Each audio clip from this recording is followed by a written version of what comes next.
हजारों बार सैकड़ों बार तो भ्रमण किया होगा, गाँव में यहाँ भी आए हैं वो। उन्होंने इस पुस्तक को, उनके जो व्याख्यान है उसका संकलन इसमें है। आप सबको पुस्तक उपलब्ध हो जाएगी।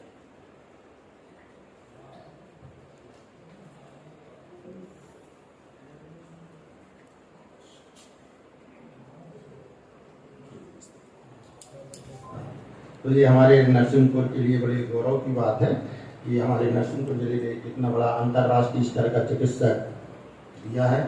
आप ड्यूटी नेत्रालय जैसा बताया संचालित करते हैं, और उसमें जब भी मैंने पढ़ा है तो कुछ ना कुछ सेवा कार्य उसमें हमेशा चलता रहता है। समय बहुत कम है, 1 घंटे का समय दिया है, उसमें हमको मुख्य वक्ता को सुनना है, इसलिए संक्षिप्त में 2 मिनट में मैं अपनी बात रखता हूँ। भारतीय किसी भी समाज की संस्कृति उसके पूजा स्थल से वास्तव में हमको प्रकट होती है। हमारे समाज में, हमारे किसी भी मंदिर में, घर में, कहीं भी जब आरती पूजा होती है तो अंतिम में जो उद्घोष होता है, विश्व का कल्याण हो, प्राणियों में सद्भाव हो। तो कभी हिंदू चिंतन ने, हिंदू जिसको धर्म कहा जाए, उसने व्यक्ति विशेष का, किसी एक सीमित समाज के बारे में नहीं सोचा। यह जो पुस्तक है हमारा सांस्कृतिक चिंतन, माननीय भैया जी की तपस्या और उनकी साधना से जो निष्कर्ष उन्होंने निकाला है वह उसका एक छोटा सा विवरण है। उन्होंने सागर को एक गागर में इकट्ठा किया है और 25-30 मिनट में मैं उस गागर में जो है उसको छोटे से एक पात्र में इकट्ठा करने की कोशिश कर रहा हूं। उस पुस्तक का जो विषय है उसको कई दिनों तक बोला जाए तो पूरा हो पाएगा। इस पुस्तक में उनके 9 व्याख्यान हैं जो अलग अलग अवसर पर माननीय भैया जी ने जगह जगह पर दिए, अलग अलग स्थानों पर, अलग अलग समय में, अलग अलग विषयों पर। इस पुस्तक को अगर हम देखेंगे तो हमें ये लगेगा कि एक हमारे लिए एक ऐसा मार्ग है जिस पर आगे हमें चलना है, हमारे समाज को चलना है और हमारे देश को चलना है, जिससे कि जो हम सबकी इच्छा है कि भारत एक परम वैभव को प्राप्त हो। कभी भारत के चिंतकों ने ये नहीं कहा कि हमें सुपर पावर बनना है। सुपर पावर बनने का अर्थ है कि हमारा पूरे विश्व के ऊपर अर्थ की दृष्टि से कब्जा हो, हमारे पूरे विश्व के ऊपर हम राज कर सकें, हम विस्तार कर सकें अपने राज्य का, और अपने जो विचार हैं उस राष्ट्र के ऊपर लाद सकें। ऐसी भारत की कभी इच्छा रही नहीं। फिर भारत की इच्छा क्या है? भारत की इच्छा है सुपर या सर्वश्रेष्ठ राष्ट्र बनने की। सर्वश्रेष्ठ राष्ट्र बनने का अर्थ यह है कि भारत की परंपराओं का लोग पालन करें, भारत के आदर्शों का लोग पालन करें, और भारत के विचारों को लोगों को अच्छे लगे और विचारों के ऊपर पूरा विश्व चलने लगे, और भारत एक ऐसी भूमिका में खड़ा हो कि वो दिशा दे। तो अर्नोल्ड टैनाबी एक इतिहासवेत्ता थे, एडिनबर्ग में, इंग्लैंड में वो रहते थे। उन्होंने अपने लोगों को कहा, we have been on wrong track since last 300 years and this is the time to rethink and turn to the east for the guidance। पिछले 300 वर्षों से हम एक गलत दिशा में चले आ रहे हैं, अब हमें रुकना चाहिए और पूर्व की तरफ देखना चाहिए। पूर्व की तरफ यानी कि भारत की तरफ देखना चाहिए कि हमको किस तरह से आगे बढ़ना है। ये हमारा भारत है। इस भारत को और इसकी जो परंपराएं हैं, इसकी जो सभ्यता है, इसकी जो संस्कृति है, अगर उसके ऊपर कभी प्रहार हुआ है तो ईश्वर ने अवतार लिया है। यदा यदा ही धर्मस्य, या जब जब होए धर्म की हानि, भागे असुर अधम अभिमानी, तब तब धर प्रभु मनुष्य शरीरा, हरे सदा सज्जन की लीला। ऐसा हम सब पढ़ते हैं, सबको पता है। हमारे देश में जब भी वैचारिक अनुष्ठान को किसी संस्कृति ने, सभ्यता ने धक्का देने की कोशिश की है तो चूंकि यह हिमालयात चारंभम यावद हिंदू सरोवरम तब देव निर्मितम देशम हिंदुस्तानम प्रचक्षते। हमारे भारत देश जो कि हिमालय से लेकर हिंद महासागर तक फैला हुआ है, इसका निर्माण देव ने अपने हाथों से किया। तो देव ने अगर अपने हाथ से किया तो रक्षा कौन करेंगे? देव ही करेंगे। इसलिए हमेशा हमारे यहाँ ऐसे समय में जब भी पाप बढ़ा है, देवताओं ने, ईश्वर ने अवतार लेके इसको भी किया है। फिर हमको संस्कृति या परंपराएं किसने दी है? तो हमारे ऋषि मुनियों ने दी। भारत का अगर इतिहास हम देखें तो हमें हर देश के इतिहास, हर देश की खोज हुई है, पर भारत का इतिहास फिर पुरातन नित्य नूतन, ऐसी हमारी सनातन परंपरा और ऐसा हमारा राष्ट्र जो पिछले कई वर्षों से चला आ रहा है। लगातार 2000 वर्ष तक हमने गौरवशाली संघर्ष भी किया है। शक, हुर, Kushan, Dutch, French, Mughal, British, अनेक सभ्यताओं ने हमारे ऊपर आक्रमण करने की कोशिश की, अतिक्रमण करने की कोशिश की, पर हमारे देश का जो गौरवशाली इतिहास है, अगर उसको हम देखते हैं तो कोई भी सभ्यता ने हमारे देश को नष्ट नहीं कर पाई।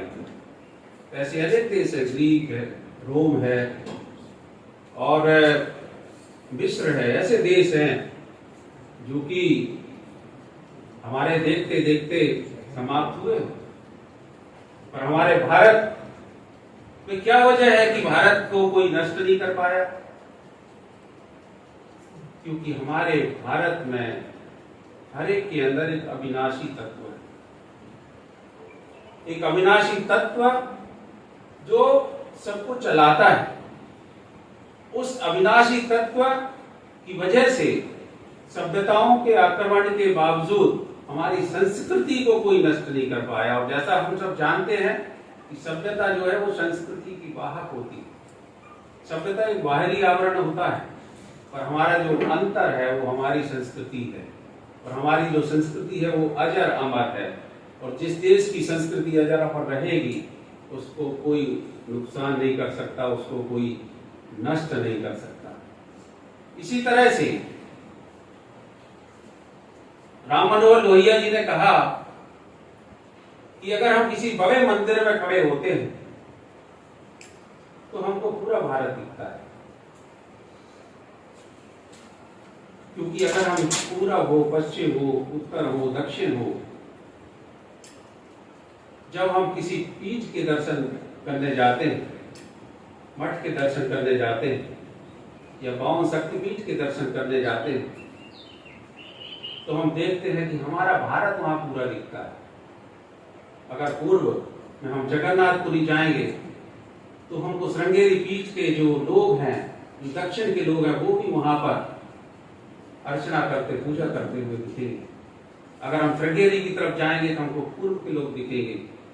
अगर हम द्वारिका की तरफ जाएंगे तो हमको केदारनाथ के लोग दर्शन पूजा करते दिखेंगे। और अगर हम केदारनाथ की तरफ जाएंगे तो हमको पश्चिम से, गुजरात से और द्वारिकापुरी के आसपास के लोग वहां पर पूजा अर्चन करते दिखेंगे। ये हमारी भारत जो अनेकता में एकता, और आद्य शंकराचार्य जी ने जिस परंपरा को स्थापित किया था उस परंपरा पर चल रहा है। चाहे वो विज्ञान का क्षेत्र हो, चाहे वो कला का क्षेत्र हो, चाहे संस्कृति का क्षेत्र हो, चाहे शक्ति का क्षेत्र हो, चाहे आध्यात्म का क्षेत्र हो, भारत की सभ्यता ने जिस शिखर को छुआ है, भारत की संस्कृति ने जिस शिखर को छुआ है, कोई सभ्यता वहां तक पहुंच ही नहीं पाई। विज्ञान में आज जो हमें दिख रहा है वो तो हमारे यहाँ बहुत पहले था। आज जो रडार बन रहे हैं वो हमारे यहाँ बहुत पहले थे।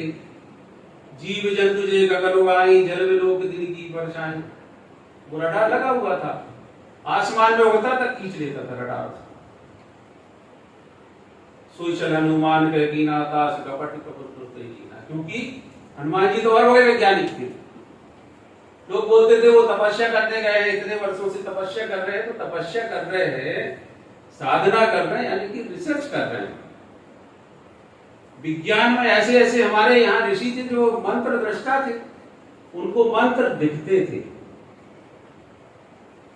हमको तो मंत्र सुनने मिलता है, या हम पढ़ते हैं, या इसलिए पढ़ते हैं कि रोज पढ़ते हैं। आज सुंदरकांड का पाठ किया कि नहीं, नियम तो नहीं टूट गया। आज हनुमान चालीसा किया कि नहीं, नियम तो नहीं टूट गया, इसलिए करते हैं। पर हमारे जो ऋषि मुनि हैं वो मंत्र दृष्टा थे। अब ऐसे विमान था जिसके ऊपर की एक सीट हमेशा खाली रहती थी, जिसके ऊपर राम जी बैठे, पुष्पक विमान। ऐसा विमान अभी नहीं बना है, आगे चल के बनेगा। हमारे भारत के ऊपर जो आक्रमण हुआ और जिस तरह से हमारी शिक्षा के ऊपर प्रहार हुआ, हमारी संस्कृति के ऊपर प्रहार हुआ,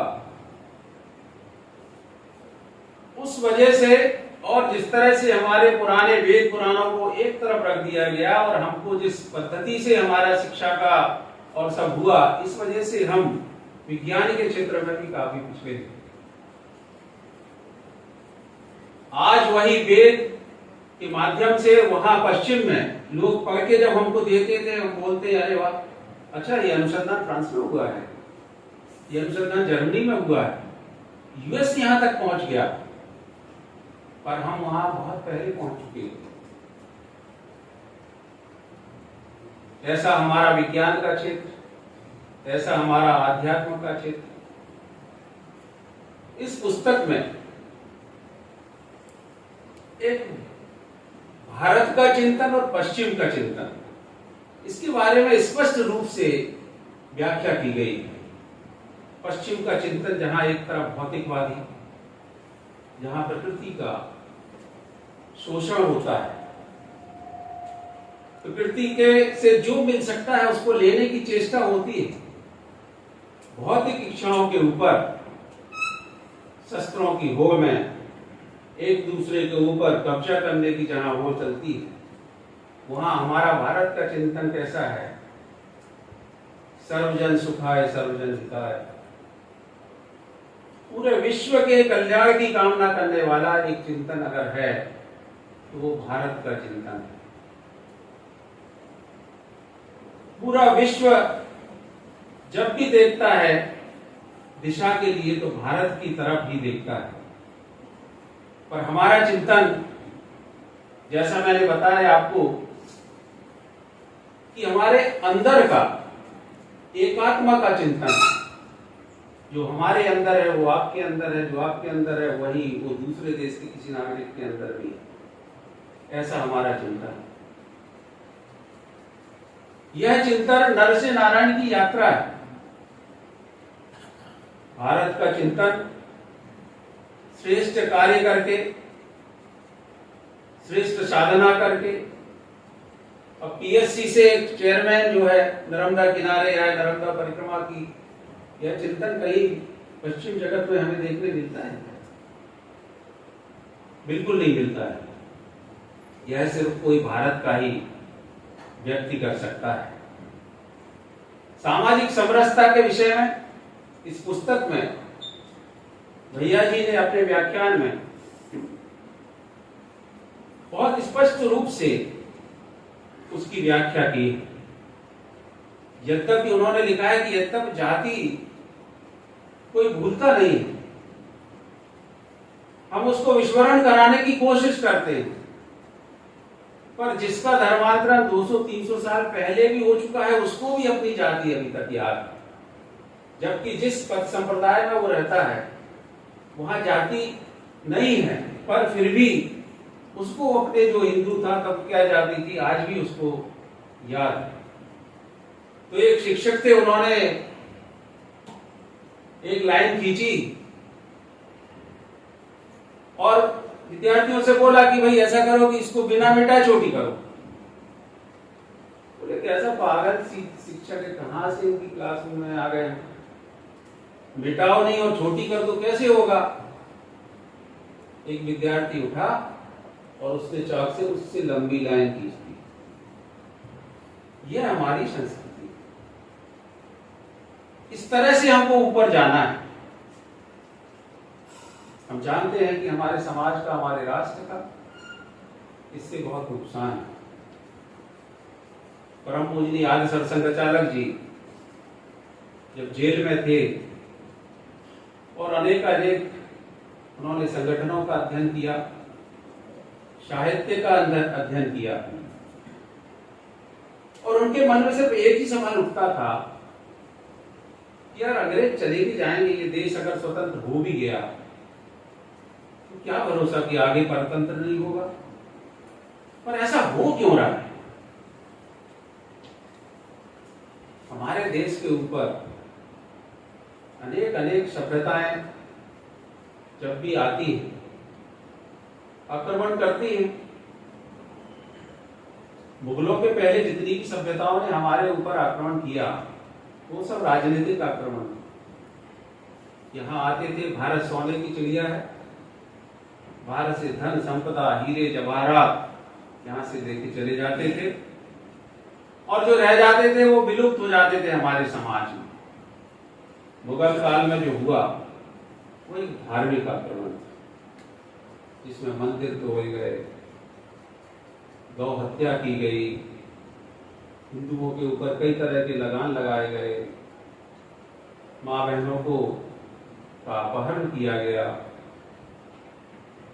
और ऐसे समय में अगर हम बात करें तो हमारे हिंदू समाज को किसने सहारा दिया। हमारे धार्मिक जो उस समय के संत हुए हैं उन्होंने सहारा दिया।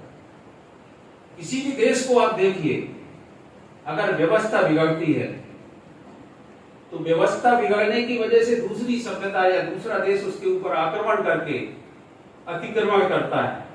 उसके लिए वह देश जो आक्रमण कर रहा है वो उत्तरदायी नहीं है। उत्तरदायी तो हम हैं जिनके ऊपर वो आक्रमण कर सका। किसी देश की अगर व्यवस्था देखें तो सामाजिक संस्थाओं की वजह से चलती है, जिसमें मत संप्रदाय, पंथ ये सब रहते हैं, या फिर धार्मिक संत महात्मा सन्यासियों की वजह से, या आर्थिक जो संस्था है उनकी वजह से चलती है, या शिक्षा कार्य वाली संस्थाओं से चलती है। और फिर आखिरी में जो पांचवा है कि सत्ता और राजा, ये पांच जो लोग हैं ये किसी देश को सुदृढ़ बना सकते हैं, ये किसी देश को कमजोर बना सकते हैं। जब यह व्यवस्था बिगड़ती है तभी किसी देश में किसी दूसरे देश का अतिक्रमण होता है, और उसमें हमारी ही जो कमजोरी है उसकी वजह से भी यह हमें सबको देखने मिलता है। सामाजिक समरसता का एक और अलग जो उदाहरण इस पुस्तक में लिखा हुआ है कि पांडवों को वनवास हुआ, जम के प्यास लगी, बहुत डूंगा तो एक कहीं सरोवर दिखा, तो सरोवर है, पानी लेके आना है, कुंती माता को प्यास लगी तो नकुल जाते हैं, सबसे पहले यक्ष बोलते हैं मेरे प्रश्नों का उत्तर दो। प्रश्नों का उत्तर नहीं देते, फिर भी जल लेने की कोशिश करते हैं तो मूर्छित हो जाते हैं। ऐसे एक एक करके सभी पांडव वहां मूर्छित होते हैं, और आखिरी में धर्मराज युधिष्ठिर वहां पर यक्ष के प्रश्नों का उत्तर देने के लिए जाते हैं।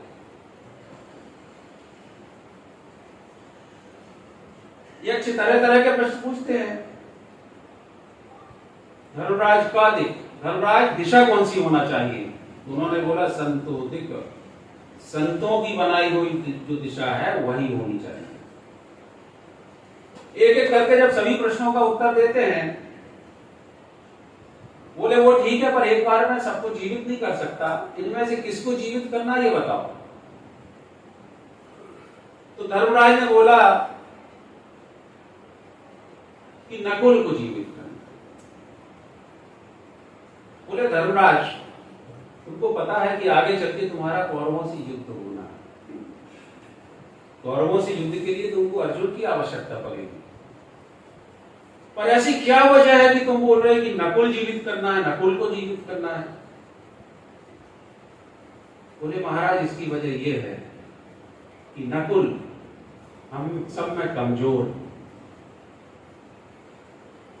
हमको कमजोर को पहले ध्यान रखना है, ये शिक्षा देनी चाहिए इस कहानी से। जाति बिरादरी ये कुछ भी नहीं है। जब तक हिंदू समाज स्वाभाविक रूप से सामर्थ्यशाली नहीं बनेगा, हम भारत की रक्षा नहीं कर पाएंगे।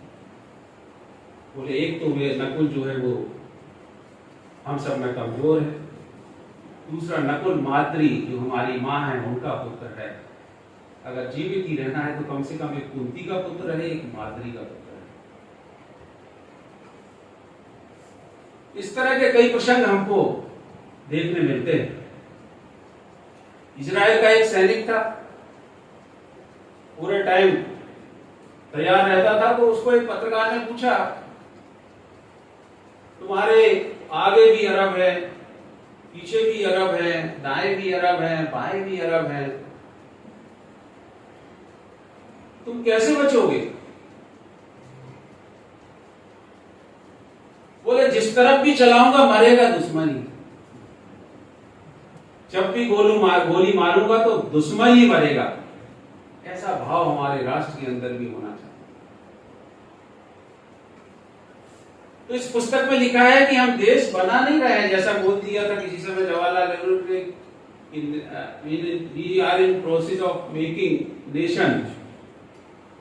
हमारा देश तो बहुत पहले बना है, कई हजार साल पहले भारत बना है, हम सिर्फ इसका राष्ट्र का जागरण कर रहे हैं। और राष्ट्र जागरण से ही हमारा देश, हमारी श्रेष्ठ परंपराओं की रक्षा करने से ही हमारा देश विश्व गुरु बन सकता है। एक बहन जो है वो इजराइल गई,